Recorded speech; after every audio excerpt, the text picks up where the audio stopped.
Exclusive exclusive लेने गए थे। अरे मैं सुन नहीं ना। हो गया हो गया। अरे तो बोल रहा है ना। और हेलो सर। उमंग सर। आइए सर। चलो थैंक यू। देख मेरा कलर टोन देख। या डन सर। अजी अजी अजी अब सबका एक साथ में। हाँ सबका एक साथ।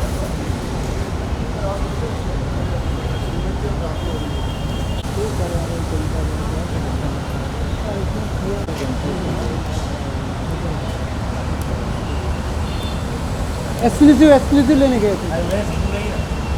हो गया हो गया। अरे तो बोल रहा है ना। और हेलो सर। उमंग सर। आइए सर। चलो थैंक यू। देख मेरा कलर टोन देख। या डन सर। अजी अजी अजी अब सबका एक साथ में। हाँ सबका एक साथ।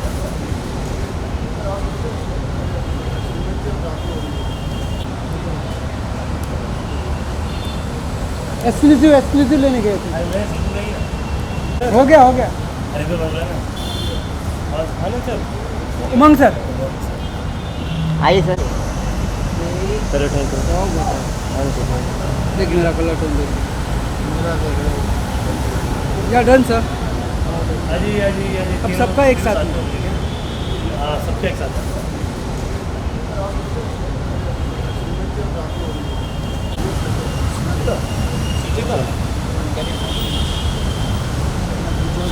हाँ पूछ जाओ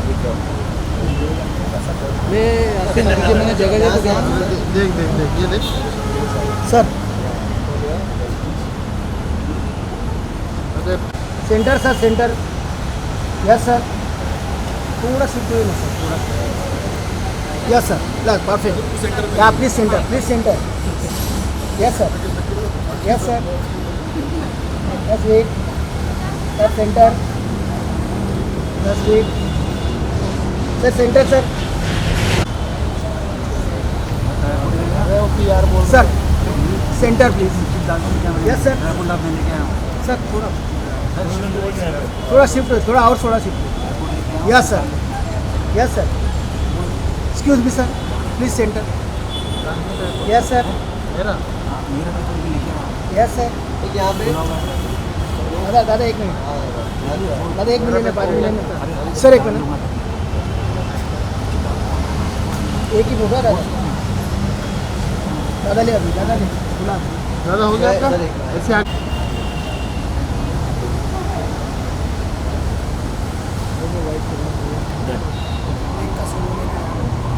एक सेकंड सर सामने लिया सर सामने स्ट्रेट। यस सर क्या स्ट्रेट भैया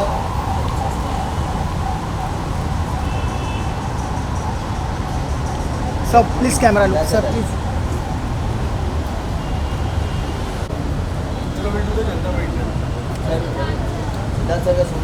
सुधा सर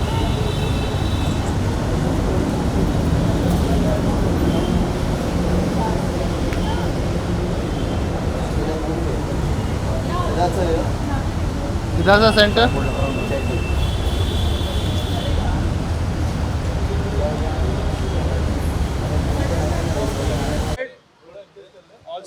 All set center में देखो center ready. So firstly, what would you like to say about this amazing show, Shiv Shakti? काफी इंटरेस्टिंग प्रोमो है, लोगों को काफी पसंद आ रहा है. आप कितने एक्साइटेड लैंडिंग? काफ़ी excited and nervous at the same time. ऐसी कहानियाँ कहना एक रिस्पॉन्सिबिलिटी है हम सब के लिए कि हम अपने व्यूअर्स को एंटरटेन करें और एक नए तरीके से नए थॉट के साथ नए इंटरप्रिटेशन के साथ इस कहानी को हम पेश कर रहे हैं।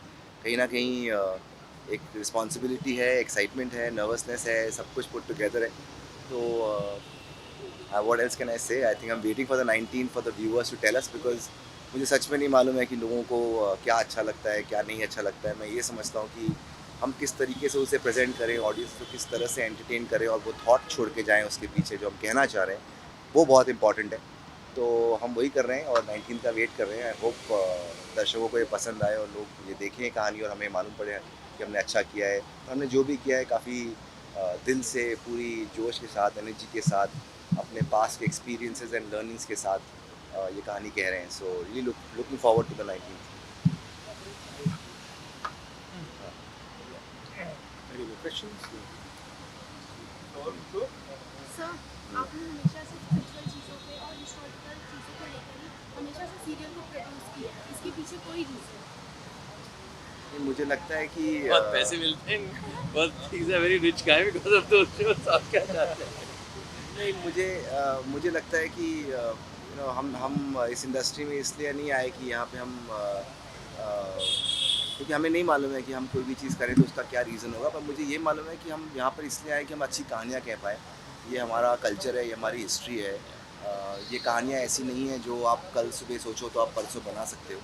इनके पीछे बहुत मेहनत लगती है, चीज़ें समझनी पड़ती हैं, हम पढ़ते हैं उसे, हम किस तरह से उसे आज इंटरप्रेट करें व्यूअर्स के लिए, वो बहुत इंपॉर्टेंट होता है।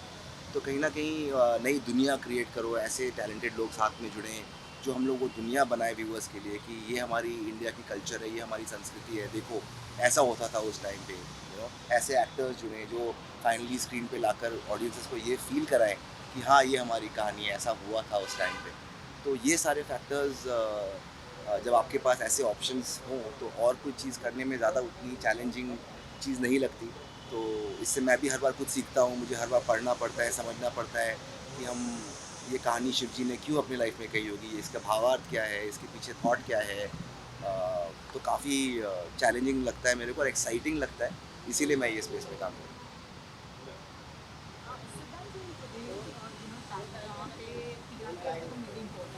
अगर शो 3 से 4 महीने में भी परफॉर्म नहीं कर पाया तो ऑफर हो जाता है and it is said that mythological shows are any which is more challenging in terms of creative and finance.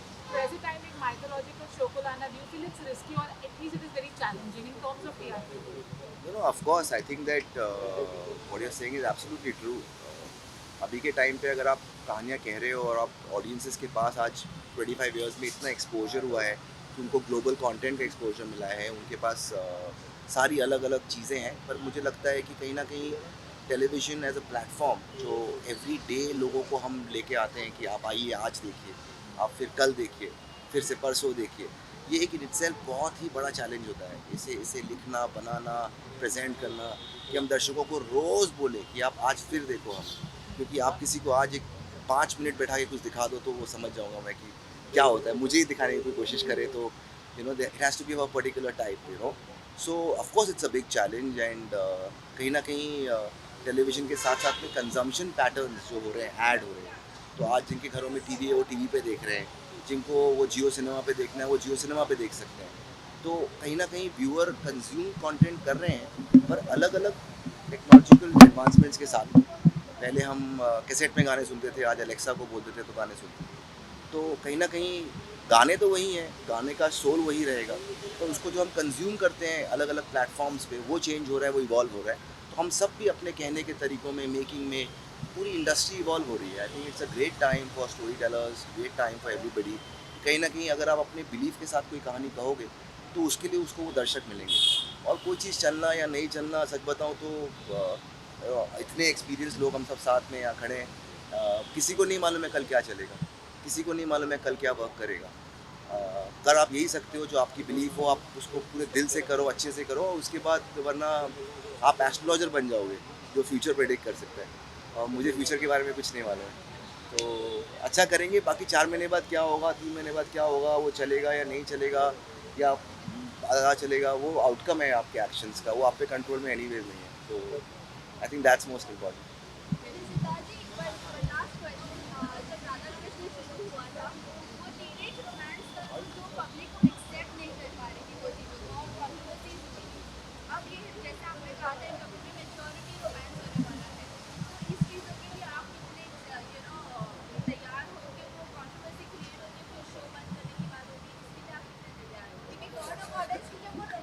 जी बिल्कुल। देखिए मुझे क्या लगता है ना कि हम जब राधा कृष्ण की कहानी आई थी तो पहले दिन से वो बिल्कुल ही एक्सेप्टेड थी। तो वो तो बात अगर मैं ये अभी से टीआरपी की बात की तो वो तो बिल्कुल ही उल्टा था टीआरपी के फ्रंट पे। पर मोर देन दैट मुझे क्या लगता है कि काफ़ी रिस्पॉन्सिबिलिटी है हम पे कि हम इस देश की कल्चर की कहानियाँ कह रहे हैं, कहीं ना कहीं हम उसको मजाक नहीं बना सकते। मुझे लगता है कि हम उसे पूरी श्रद्धा के साथ में और हमारे पास को ग्लोरीफाई करते हुए उन कहानियों को कहना चाहिए। और हमारा कंट्री हमारे देश में अलग अलग जगहों पे अलग अलग टेक्स्ट पे अलग अलग चीज़ें लिखी हुई हैं, तो कहीं ना कहीं कभी ना कभी कोई ना कोई अपसेट होता है। Many versions. यू नो अलग अलग वर्जन हैं, यू नो एक ही किताब की एक ही, आप एक बुक स्टोर में जाएंगे आपको 10 तरह की गीता रखी रहती है वहाँ पे, तो कौन सी गीता सही है कौन सी गीता गलत है, वो एक इंसान की इंटरप्रिटेशन है। यही हमारी संस्कृति है, that you have to build your own thoughts. हम एग्ज़ाम स्कूल में पढ़ते हैं, अगर हम जो बुक में लिखा है वो एग्ज़ाम में लिख के आते हैं तो 100 मार्क्स नहीं मिलते किसी को, 50% ही मिलता है, क्योंकि आपके टीचर ने आपको ये बोला है कि आपने क्या सोचा उसमें से, आपने क्या समझा, आपने क्या लिखा। तो हम वो कोशिश हर बार करते हैं और उसमें कुछ लोग दुखी होते हैं, पर हमारा इंटेंशन कभी ये नहीं है कि किसी को दुखी करना। हमारा इंटेंशन ये है कि हम अपने कल्चर को इस तरह से प्रेजेंट करें कि लोगों को लगे they feel proud of being Indian, they feel proud this is our roots, and our new generation should watch these stories to understand कि who are we, where have we come from, you know what is our past, why are we the way we are. I think these things are more important, and some people will always be upset. Is everybody happy with you in your house? Basically हर 5 साल आप वही कहानी दोबारा बोलोगे, लेकिन अपने style में बोलोगे। ओके, वही कहानी आप अगर पढ़ोगे तो आप अपने स्टाइल में पढ़ोगे, ये अपने स्टाइल में पढ़ेगा, लेकिन दिखाते क्या है उस हिसाब से, you no, you retail a story in a different form. हम लार्जर देन लाइफ स्केल इतना बड़ा कर देते हैं कि लोग वही सेम चीज़ अलग रूप में देखेंगे। अब ये मानने लगेंगे, वो पहला भूल के ये बिलीव करने लगे ये हमारा ट्रूथ है। बट हाँ, स्टोरी टेलिंग का स्टाइल जो इनका है वो बहुत टाइम से क्यों ये कहानियाँ कर रहे हैं, because he believes in that scale, he believes in those stories. And yes, we should, जैसे दादी बोलती आई हैं हमारे को हर टाइम से, यू नो, हमारे पेरेंट्स बोलते आए हैं, तो एक हम बिलीव कर रहे हैं और वो हम देख रहे हैं एक नए जोन में। तो डाउन जनरेशन हमको ये भूलना नहीं चाहिए कि ये एग्जिस्ट करता था, एंड स्टोरी टेलिंग का स्टाइल चेंज हो गया, तो उस हिसाब से हम भी स्टोरी टेलिंग के डिफरेंट स्टाइल अपना रहे हैं। Thank you. Thank you.